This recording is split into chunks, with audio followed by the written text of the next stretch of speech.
Hello ladies and gentlemen, and welcome back to the channel. I am Starco Gaming and we are back with another Marvel Future Fight video. If you guys want to have access to all the best free-to-play content and beginner guides for Marvel Future Fight, make sure you subscribe to the channel and check the bell so you get notified when we post a new video. We'll go live with a live stream. We stream every Wednesday, Friday and Saturday night 7 p.m. Pacific time, and every Friday night, guys, it is the weekly giveaway night. We give tons of crystal coupon every single week, so make sure you do not miss those streams, guys. So today, guys, we're going to be talking about Morgan Le Fay. Morgan Le Fay is one of the best starter characters, and we're going to talk about her and tell why she is one of the best characters. Also, we're going to showcase her in the gameplay and show where she has some weakness and where she has very good strength. So first thing, guys, is we're going to be jumping on her build so you guys can actually see what we are running with. So if we put her as a lead here,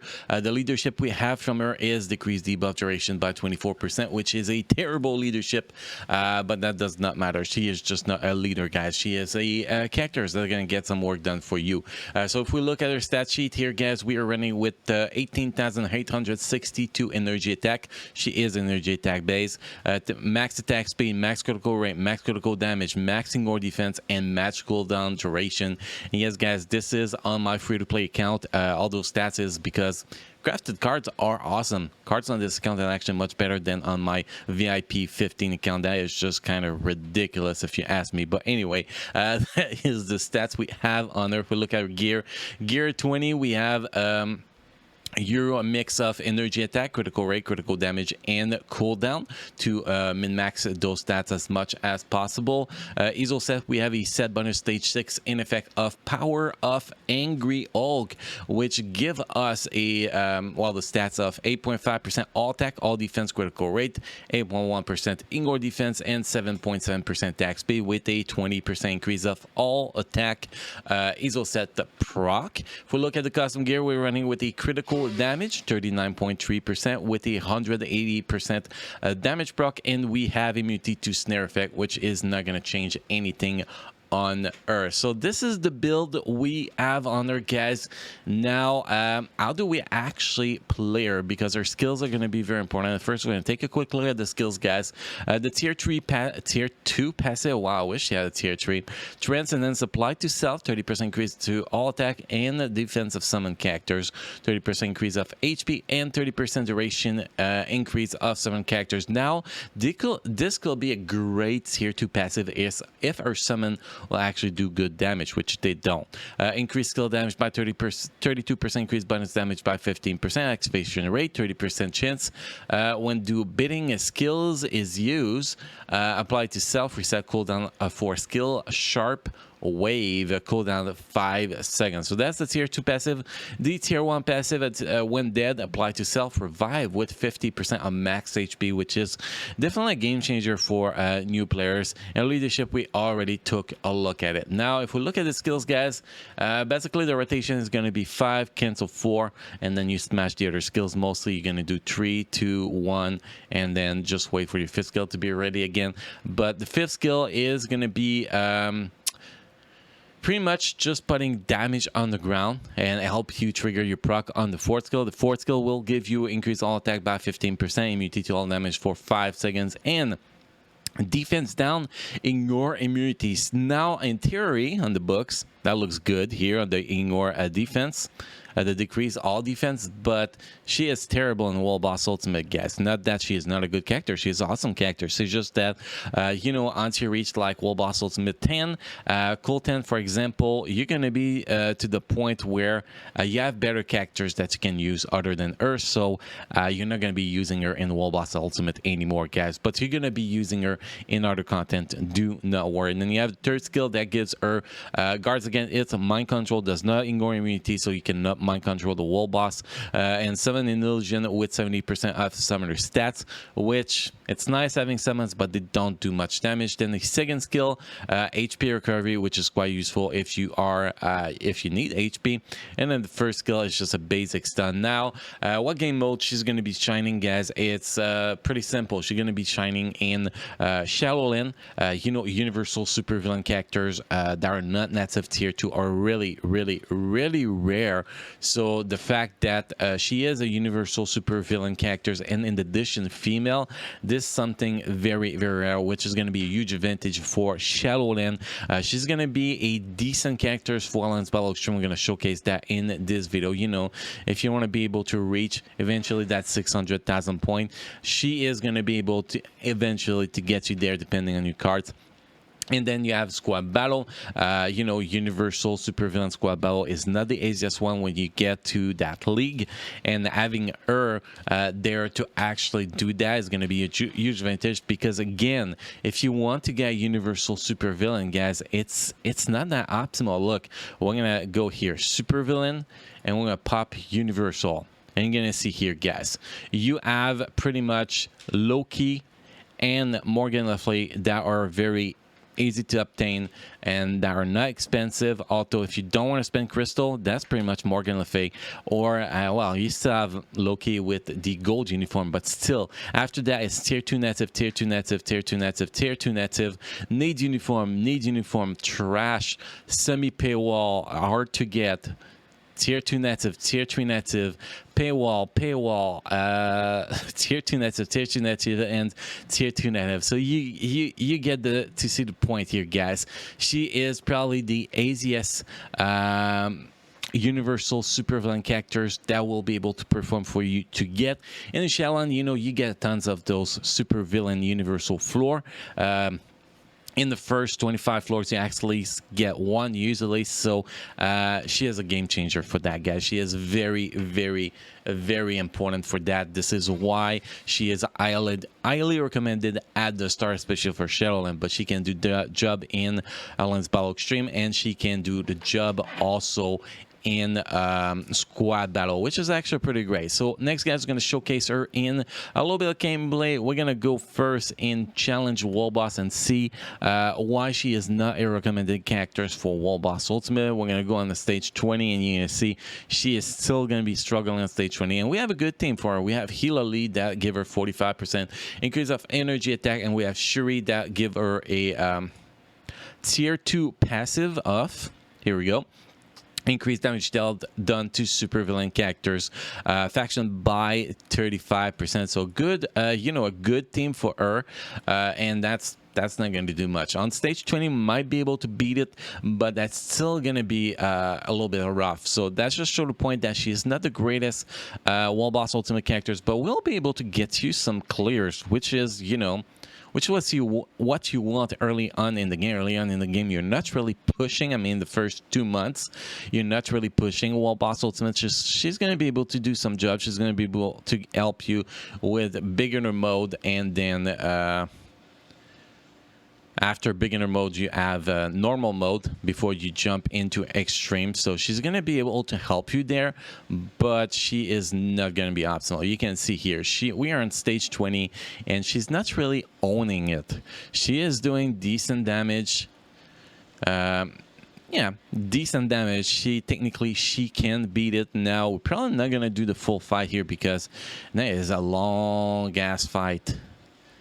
Long ass fight, man. See, as long as we reach 13 bars before the 4-minute timer, we can do that specific wall boss ultimate. And also, her fifth skill being a 10-second cooldown with max skill cooldown is definitely a killer, because that does not allow you to do the perfect skill rotation. It's the same thing with the fourth skill. Fourth skill and fifth skill is actually 9 seconds or 9.5 seconds, which is definitely not optimal. Here you can see we are down to 12 bars at 4 minutes. So technically we could probably go up to stage 22 or 23 with her, with the setup we have on this account, which can be useful, but it's definitely not optimal for wall boss ultimate. So I will definitely not recommend her for wall boss ultimate. But if we go in other content like Let's see if we have a squad battle we can actually use her. We're going to finish with Alliance Battle Exchange, where it's really the place we're going to be using her the most early game outside of Shadowlands. So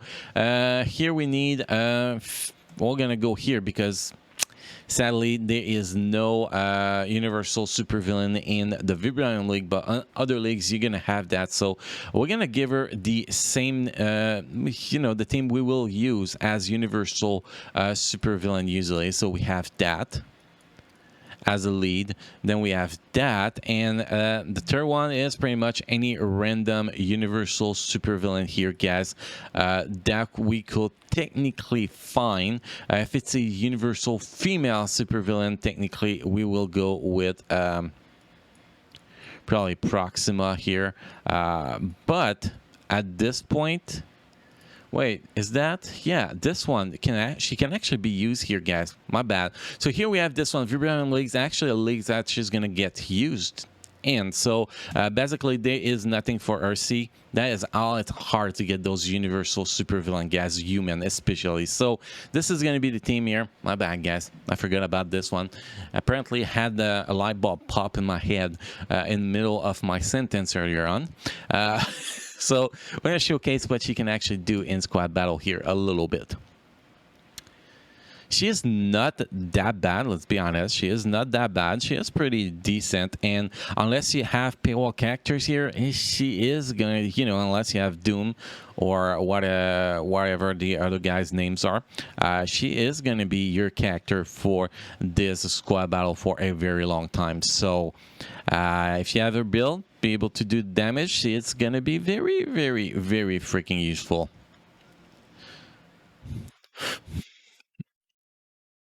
First round and second round, she actually does pretty decent because, channeling abilities, those summon, although you don't want to use the summons when time freezing is up because they're just going to get frozen and they're not going to be able to help you. So you want to avoid doing that. But other than that, she does pretty decent here. That channeling ability is very, very useful when mobs are spread out, which is use vintage, and the fact that you can actually move when you're actually casting it is pretty awesome too. When does not get canceled? You can see here we're gonna close on probably around close to 200,000 points in the first round, which is pretty damn solid for a random characters here, a weaker character pretty much.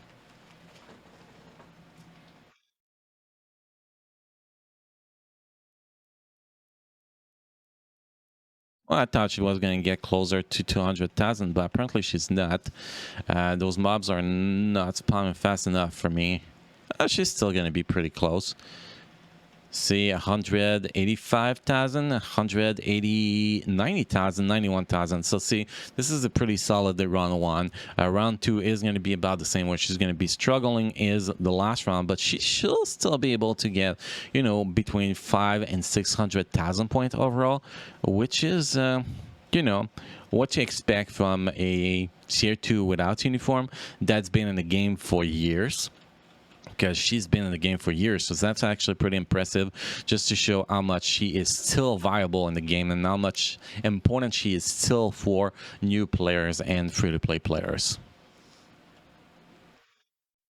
Now this has slowed down a little bit. We're probably going to get up to about 360 by the end of this. By the end of round 2, that's actually my expectation. Maybe I'm wrong. Maybe we're going to score more, but that will be my expectation here. 360,000 points.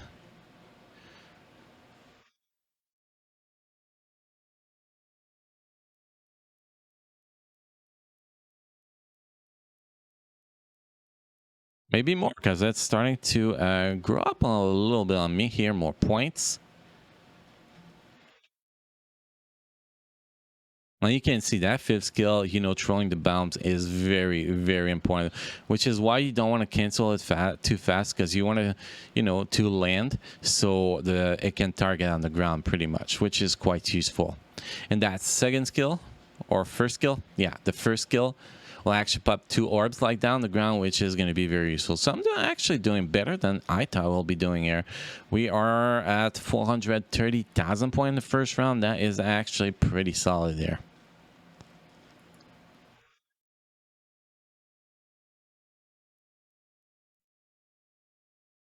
And the huge advantage here is that even if she die, she just revive, which is a pretty damn huge advantage.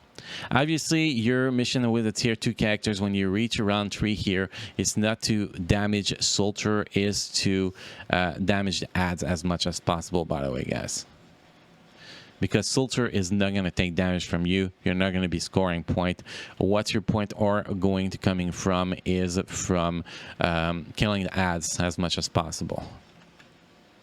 So you want to focus on killing as many ads as possible, as fast as possible.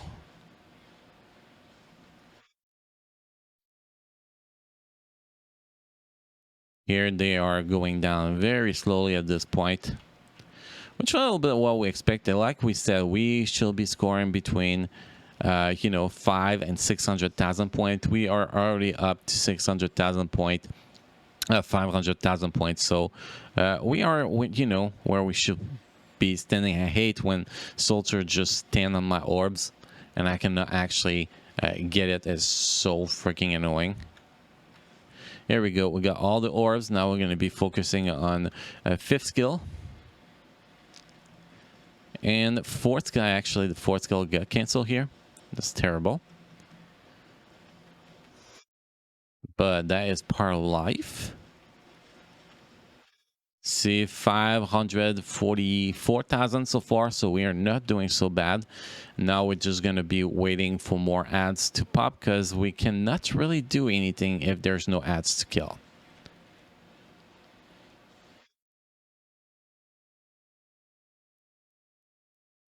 I don't think I'm going to be able to kill that wave though. That doesn't look good so far.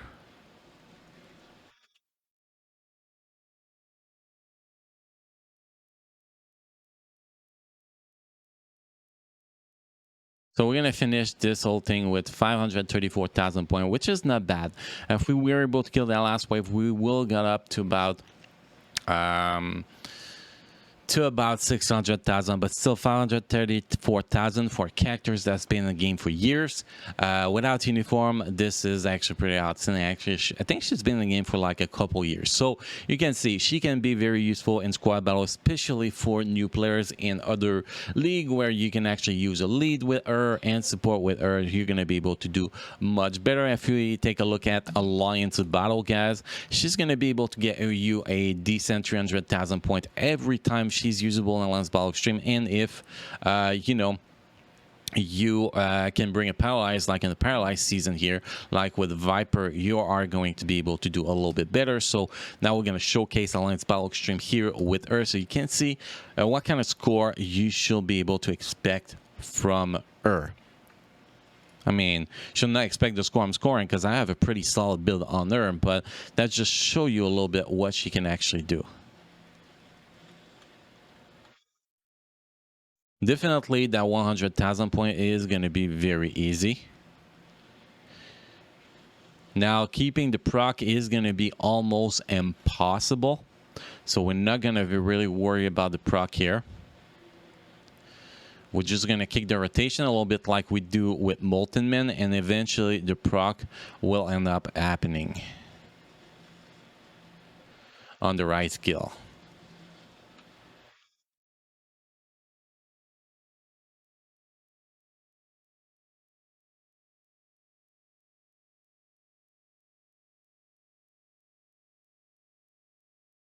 The most important, especially early game in Alliance Battle Extreme, guys, it's to be able to reach that 100,000 point, because that 100,000 point is where you're going to be starting to get your first ESO and stuff like that. Now, if you can reach higher, yeah, sure, it's better, but it is not the most important.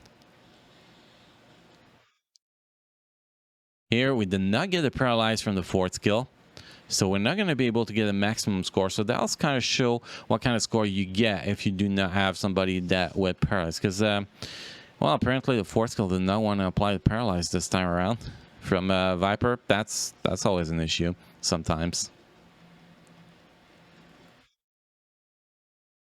So here we're just gonna finish this run and see how much we get. She'll be around 200,000 points with this build without paralyzed. Now, when you get a season that is not paralyzed, it's much easier because the paralyzed season is probably the worst because of the eye dodge the beast gets. This is the hardest one to actually score eye if you do not have if you're not able to remove prevent the debuff pretty much. Try again. Nah, I think I just popped that 4th skill too late. I think that's my problem here. Let's just hit here something while we wait for the other one to come back. There we go. There we go. Now we can actually go back to our rotation. And try to get closer to that 200,000 point. We'll actually not reach it. Well, depends. If we can kill enough ads, we're going to be fine. So far, it looks pretty good. The beast doesn't seem to be dodging me too much, so that is great.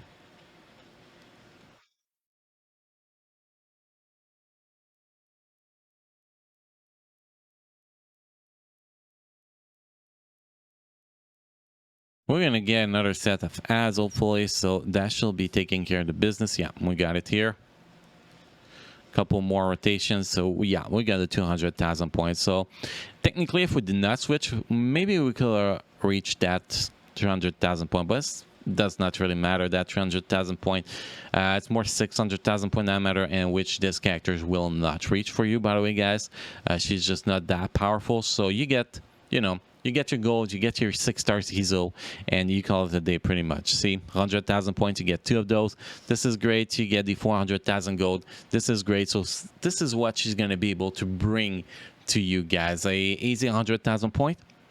And more if you have a better account, which I think is actually something that you need to be looking forward to as a new player, is to get that as much gold as you can from All-In's Battle Extreme, and easy shell and floor, easy squad battle, early on wall boss ultimate. That is what you're looking for, your first 3 characters you're getting, and the characters that does not need any uniform to perform that matter.